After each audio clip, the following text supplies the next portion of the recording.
So Kicks is about a young boy from an impoverished background who gets his classic Jordans basically taken off him, and he dabbles with a life of crime to get them back. Why was it such an important story for you to tell?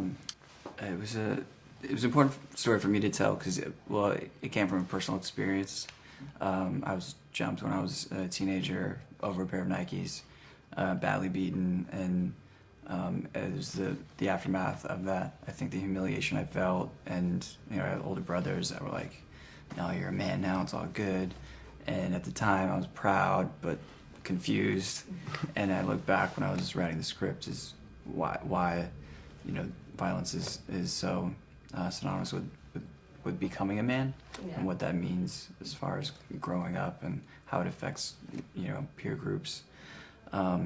So it was a semi-autobiographical I was going to say how much of it reflected what happened to you. Well, I'll say I did not go after the guys, but that would have been a very short film, so and less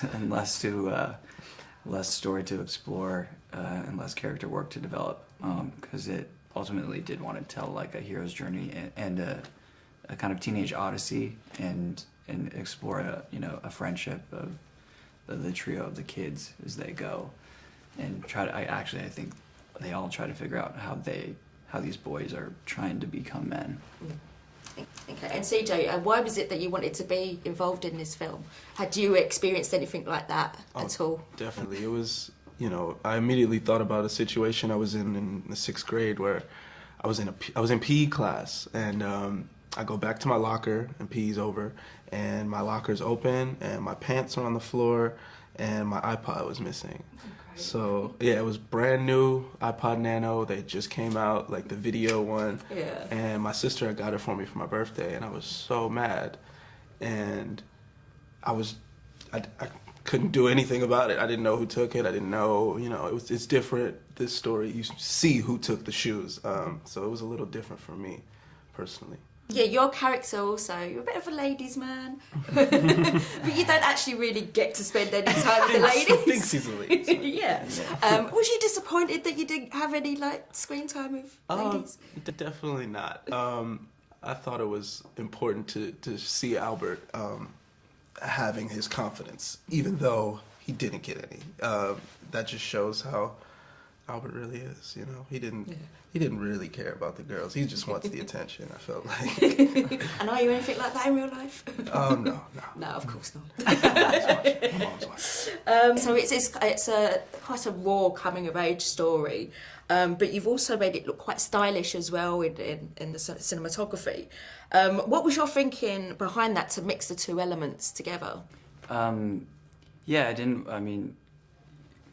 We all love the John Singleton movies and the the Juices and the Boys in the Hood and other films that take place, I guess, in this world. And I didn't want it to become white noise or just be a derivative or an imitation of something else. I really wanted to do my story and what would that be and look like and feel like. And I guess I came from film school and film background, so I had a lot of European influences, I'd say. Yeah, I was going to say, and, I can see that. A lot of European influences. So that's kind of where the mashing of styles came up, I think. Yeah. And maybe just sometime in the music video game made me addicted to slow motion. I don't know. I don't know. But so that was actually really effective in the where the cars were spinning round as well, and the guy gets hit. Yeah. Without giving too much away. Spoiler alert. Spoiler alert. I thought that was really quite effective. Yeah, I wanted to hopefully. I mean, it's definitely rooted in very socio-realism, and I thought that it would be a good balance to add some hyper-realism to the style, so that there is, especially even with the levity, because it's so serious. I thought that it would add another layer to the storytelling. Yeah, and you've worked with a really young cast as well. How is it working with such a young cast? They're all very talented young boys as well. Um, And where did you find them? yeah, it was a great experience. We were actually working with the casting director, Kim Harden, who was actually working with John Singleton at the time. So we were casting out of John Singleton's office. So that was pretty crazy, and that's how we found the three main leads: CJ, Joaquin, who plays Brandon, and Christopher Meyer, who plays Rico. At the time, yeah, Joaquin hadn't done anything, and he was on Snoop Dogg's football team, and he had to pick it between playing football and making the movie. Good thing he chose making the movie. And then everyone else we found youth centers and youth groups around the Oakland Bay area. Oh, okay, so it's all local. So there's lots of just kids that were where we were shooting. We'd run up to kids and be like, I'd run up to them and be like, "You want to be in a movie?" And they said yeah. And then obviously Mahershala Ali plays the uncle. Yeah. CJ, it's obviously you had a lot of guys around your same age. Mm. Did you get up to a lot of mischief on the set? Oh man, we were, yeah, Yeah. I can't lie. Yeah. We just didn't like to listen sometimes. There were times where Justin got really mad at us, but it was, he'd be like, guys. But, when we were off set, we all came together and we would go to San Francisco and do some shopping every now and then and, explored Oakland a couple times. But, after seeing how Oakland was, we didn't really feel it was safe to go out, like just everywhere. But we made sure we had little C's with us, some bodyguards, and But yeah, I got on the BART. We, got to explore a little bit. It was a good time out there. You had the plug though. You got in with the locals. It's cool. Yeah, we knew everybody. No, okay. So did you build up? I mean, the three of you are quite close knit on the film, and you can see that you probably built that up beforehand as well. Definitely. Like he said, we were all in the same audition room, and I remember getting Chris's number right after we walked out of the room. Quick side note, I didn't even know he was the director when I was in the audition room. I'm like, who is this guy just sitting here watching us?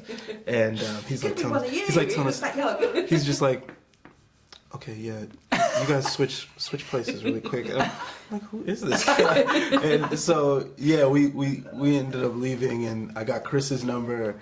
Joaquin was just so confident that he was getting the role, and 3 weeks later we were all in Oakland, and it was like, Yeah, as I say, Joaquin looks very confident kind of character. It must be the hair, it's the big hair. So obviously you mentioned Mahershala Ali as well. It's a small part, but what was it like working with him as well? Did he give you any advice? Oh, definitely. You could feel his presence whenever he walked into the room. Whenever we were shooting, mainly that scene at Uncle Marlon's house, you really felt his presence.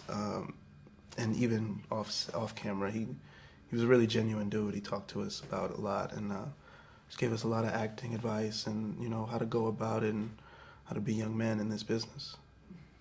What was it like for you working with him? It was incredible. It was the one role where we had, could get someone with experience. Budget for. Yeah, we get somebody. At the time, he was on House of Cards. Mm-hmm. I think it was Remy, and someone was like, Remy, like, Mahershala Ali wants to talk to you about the script. And I was like, what? Really? Why? Like, what? I just didn't expect him to be so willing to do it. And then he called and was like, yeah, I grew up in the Oakland Bay Area too. Yeah. I was like, oh. So we connected from the jump, and he was like, I totally get it. And we just shared war stories about growing up in the Bay. Okay. And then, but he's incredible, and at times, I found myself just watching the monitor, forgot to give him direction. He's probably one of those kind of actors you don't need to. Just let him do it. Yeah. Okay, well, thank you very much for talking to me today. Thank you so All right, much. cheers, nice to meet you. Yeah, nice to meet you.